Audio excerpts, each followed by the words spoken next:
Hello friends, this is Gautam Pandey coming up with the next round of new simplified. तो आज के video में हम बात करेंगे व्हाट इज डिलिमिटेशन और साथ ही साथ समझेंगे व्हाई इज दिस इंपॉर्टेंट। तो फर्स्ट ऑफ ऑल जरा देखते हैं आखिर ये डिलिमिटेशन न्यूज़ में क्यों है। देखिए, recently election commission of India ने एक ऑफिशियल स्टेटमेंट जारी करके कहा है कि ईसीआई ने असम के असेंबली और जो पार्लियामेंट्री कॉन्स्टिट्यूएंसी है उसके लिए डिलिमिटेशन का काम स्टार्ट कर दिया है। और ये जो डिलिमिटेशन किया जा रहा है ये बेस्ड होगा 2001 के सेंसस डेटा पर।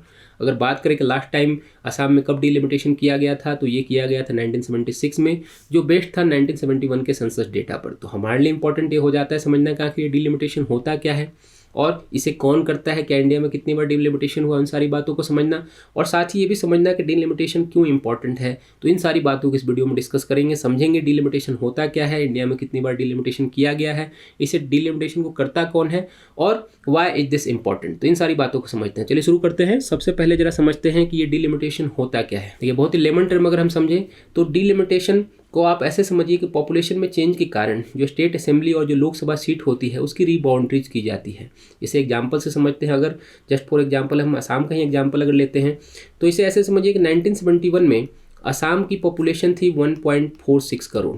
तो इसके अकॉर्डिंग क्या था, वहाँ पर 14 लोकसभा सीट को बनाया गया था। मीन्स 10 लाख का जो कॉन्सेप्ट था उसे फुलफिल किया जा रहा था। बट अगर हम बात करते हैं तो 2001 में यहाँ की पॉपुलेशन हो गई बढ़कर 2.26 करोड़।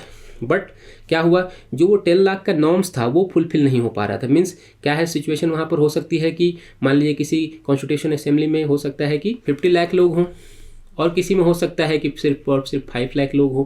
मीन्स जो इक्वल रिप्रेजेंटेशन की हम बात करते हैं वो यहाँ पर फुलफिल नहीं हो पा रही है। इसीलिए डिलिमिटेशन किया जाता है कि जो इक्वल रिप्रेजेंटेशन है उसे प्रोवाइड कराया जा सके। नहीं तो क्या होगा कि लोकसभा की सीट में हो सकता है कि इक्वल डिस्ट्रीब्यूशन ऑफ वोटर ना हो और ना ही इक्वल रिप्रेजेंटेशन हो वहाँ पर। तो इस तरह की चीज़ों को प्रोवाइड कराने के लिए टाइम टू टाइम डिलिमिटेशन किया जाता है। अगर हम बात करें कि कॉन्स्टिट्यूशन हमारा क्या कहता है इससे रिलेटेड, तो article 82 of the Indian constitution ये कहता है कि आफ्टर एवरी सेंसस पार्लियामेंट को डिलिमिटेशन कमीशन को एस्टेब्लिश करना चाहिए और इंडिया में डिलिमिटेशन कराना चाहिए।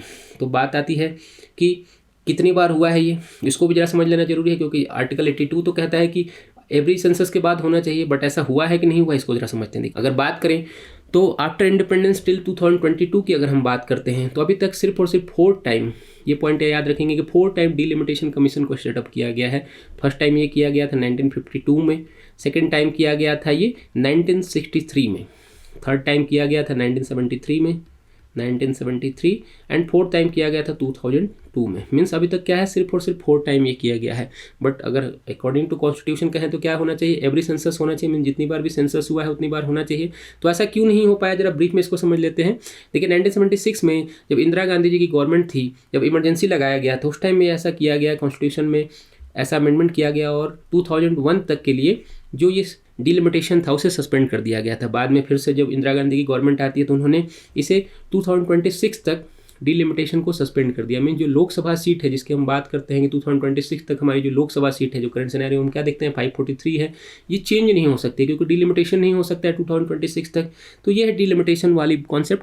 अब जरा समझते हैं कि हु कैरी द डिलिमिटेशन, आखिर ये डिलिमिटेशन करता कौन है उसको भी समय जरा समझते हैं। देखिए अगर बात करें तो delimitation is carried out by the an independent delimitation commission, जिसे government of India delimitation commission act के प्रोविजंस के अकॉर्डिंग सेटअप करती है। बेसिकली अगर हम बात करें तो ये जो डिलिमिटेशन कमीशन है उसे प्रेसिडेंट ऑफ इंडिया अपॉइंट करते हैं, जो इलेक्शन कमीशन ऑफ इंडिया के साथ कोलैबोरेट करके पूरी तरह से काम करती है।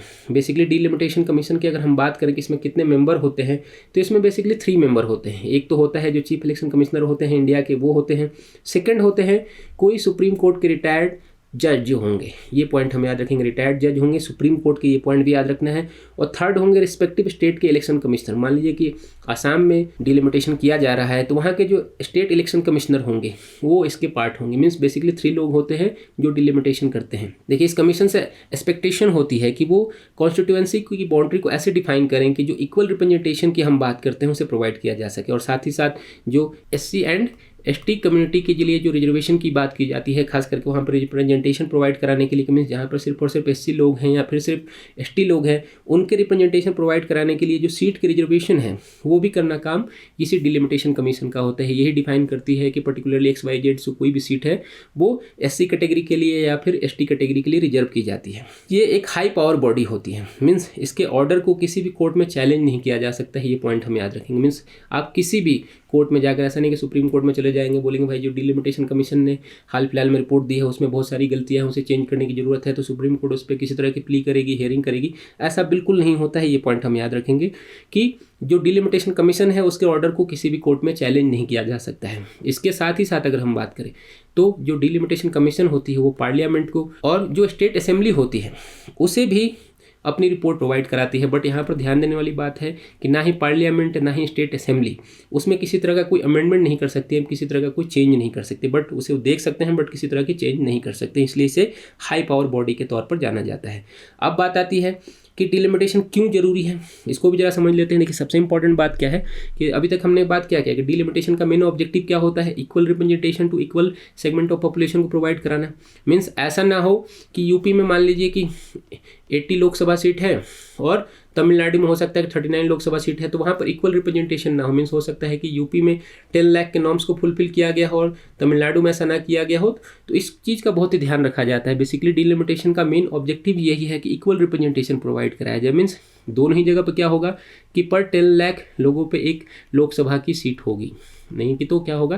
देखिए इसके कुछ एक्सेप्शन भी है, वहाँ पर हम डिटेल में नहीं जाएंगे। आप ऐसा नहीं बोल सकते कि भाई सर अब आप ऐसा बोल रहे हैं कि पर 10 लाख पे एक लोकसभा सीट होनी चाहिए, तो लद्दाख में तो ऐसा है ही नहीं है, XYZ कहीं और भी नहीं है, तो कुछ एक्सेप्शन भी है, उसको हम अलग से समझ सकते हैं। बट ये पॉइंट हम याद रखेंगे कि इक्वल रिप्रेजेंटेशन प्रोवाइड कराना, खास करके इंटर स्टेट हो या फिर इंट्रा स्टेट हो, दोनों ही सिचुएशन में इक्वल रिप्रेजेंटेशन प्रोवाइड कराने के लिए जो डिलिमिटेशन है वो बहुत ही ज़्यादा जरूरी है, टाइम टू टाइम होते रहना चाहिए। क्योंकि हो सकता है 1976 के जो पॉपुलेशन होगा बिल्कुल डिफरेंट होगा, और करंट सिनेरियो में क्या है 2001 के बाद हम क्या देख रहे हैं 2021 में भी सेंसस हो चुका है, मतलब पूरी तरह से डेटा नहीं हो पाई, चीज़ें नहीं हो पाई, फिर भी लेकिन एग्जैक्ट डेटा तो हमारे पास है, फिर भी क्या है हमारे पास डिलिमिटेशन नहीं हुआ है। मीन्स सिचुएशन ऐसी है कि एक तरफ पॉपुलेशन बढ़ती चली जा रही है, इसके अदर हैंड हम क्या देख रहे हैं कि जो डिलिमिटेशन है वो पूरी तरह से नहीं हो पा रहा है। मीन्स जो इक्वल रिप्रेजेंटेशन वाला कॉन्सेप्ट है वो फुलफिल नहीं हो रहा है। इसके साथ ही साथ देखिए अगर बात करें कि जो डिलिमिटेशन कमीशन का काम क्या होता है कि जो SC और ST के लिए हमने बात की कि उनके लिए भी जो सीट्स हैं वो रिजर्व करने का काम इनका होता है। तो ऐसी सिचुएशन में आप ऐसे समझिए एग्जाम्पल से कि मान लीजिए 1976 में अगर किसी एरिया में किसी लोकसभा सीट को मान लीजिए किसी SC कैटेगरी के लिए रिजर्व कर दिया गया, बट हो सकता है कि पॉपुलेशन चेंज के कारण वहाँ पर क्या हुआ, हो सकता है नंबर ऑफ जो पर्सन है उसमें जनरल कैटेगरी के ज़्यादा लोग हों या फिर ST कैटेगरी के लोग ज़्यादा हो सकते हैं। तो ऐसी सिचुएशन में क्या होगा, जो SC कैटेगरी का रिप्रेजेंटेशन था या फिर जो जनरल कैटेगरी है या फिर जो ST कैटेगरी है उनके रिप्रेजेंटेशन को वहाँ पर फुलफिल नहीं किया जा सकता। इसलिए ज़रूरी है कि टाइम टू टाइम डिलिमिटेशन होते रहना चाहिए नेशन में। अगर बात करें डिलिमिटेशन की तो बेसिकली क्या है, डिलिमिटेशन हमारी डेमोक्रेसी को स्ट्रॉन्ग करता है, खास करके इक्वल रिप्रेजेंटेशन प्रोवाइड कराता है, इंटर स्टेट भी कराता है। इंटर स्टेट में भी हम क्या देखते हैं कि 10 लाख का नॉर्म्स फुलफिल किया जाता है कि भाई एक लोकसभा सीट में सिर्फ 10 लाख लोग होंगे, दूसरे लोकसभा सीट में ऐसा नहीं कि एक जगह हम क्या देख रहे हैं कि 50 लाख लोग होंगे, दूसरी तरफ सिर्फ और सिर्फ 5 लाख लोग हो, तो वहाँ पर भी इक्वल रिप्रेजेंटेशन प्रोवाइड कराई जाती है। और इंट्रा स्टेट लेवल पर भी, जैसा कि ऑलरेडी हमने तमिलनाडु और यूपी के एग्जाम्पल से समझा, वहाँ पर भी इक्वल रिप्रेजेंटेशन प्रोवाइड कराने के लिए डिलिमिटेशन बहुत ज़्यादा जरूरी है। तो होप आपको ये वीडियो समझ में आया होगा। Thanks for watching.